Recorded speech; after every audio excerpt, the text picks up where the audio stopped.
भारत देश का प्रत्येक सनातनी कोर्ट व सरकार के समक्ष मथुरा में कृष्ण मंदिर निर्माण की मांग करे। वे 2007 से अयोध्या में राम मंदिर व मथुरा में कृष्ण मंदिर निर्माण की मांग 2007 से श्रीमद् भागवत कथा के दौरान उठाते रहे हैं।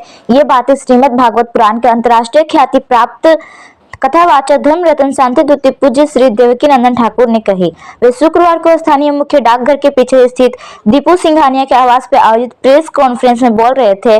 देवकीनंदन ठाकुर ने कहा कि 22 जनवरी को रामलाल के मंदिर का शुभारंभ हो जाएगा। इसके बाद मथुरा में कृष्ण मंदिर निर्माण के लिए वे कुछ बड़ा कदम उठाएंगे। कहा कि 1670 में औरंगजेब ने मथुरा के कृष्ण मंदिर से विग्रहों को उखाड़कर जामा मस्जिद की सीढ़ियों में गाड़ दिया था।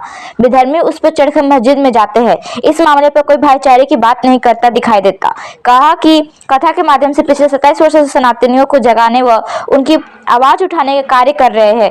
कहा कि मोकाले ने पूरे भारत में पाश्चात्य संस्कृति को फैलाने का काम किया। इसके कारण भारत में सनातनी संस्कृति खत्म हो रही है।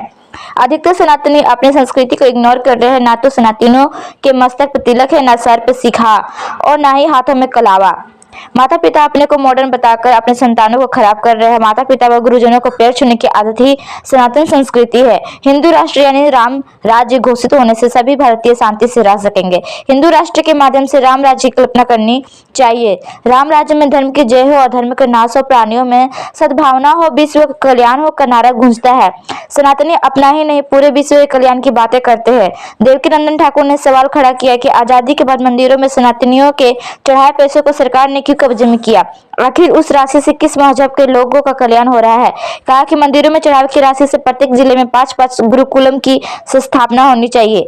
जाति की बात कहकर वोटों के ध्रुवीकरण का प्रयास करने वाले नेताओं को चुनाव लड़ने के अधिकार को छीन लेने की आवश्यकता है।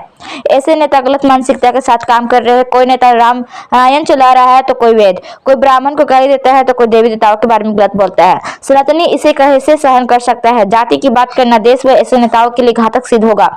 नेता तो ऐसा होना ही चाहिए जो लोकप्रिय काम करे ताकि भारत में रहने वाले अपनी जाति को भूल जाए। कहा कि धर्मो रक्षति रक्षता, जो व्यक्ति धर्म और समाज की रक्षा नहीं करेगा तो आने वाली पीढ़ी की रक्षा नहीं कर सकता। कहा कि श्रेष्ठ क्रम ही सबसे बड़ा धर्म है। विश्व शांति सेवा चैरिटेबल ट्रस्ट पलामू के 2 प्रखंडों के 2 गांवों में गरीबों के बीच गर्म वस्त्रों का वितरण करेगा। अंतर्राष्ट्रीय ख्याति प्राप्त कथावाचक धर्म रत्न शांति दूत पूज्य श्री देवकीनंदन ठाकुर जी महाराज अपने हाथों से वस्त्रों का वितरण करेंगे। इसकी जानकारी स्वयं देवकीनंदन ठाकुर ने दी।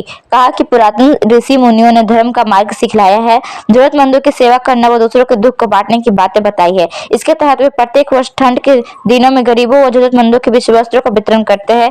कहा कि वे शनिवार को चैनपुर प्रखंड के बूढ़ीवीर मंदिर परिसर में 9 बजे से व सदर प्रखंड की सुबह में 10:30 बजे से जरूरतमंदों के बीच वस्त्रों का वितरण करेंगे। वे परशुराम युवा वाहिनी के संरक्षक गुरु पांडे व अध्यक्ष देवेंद्र तिवारी समेत आशुतोष पांडे, लकी व आशीष भारद्वाज के साथ दोनों गांवों में गरीबों के बीच वस्त्रों का वितरण करेंगे।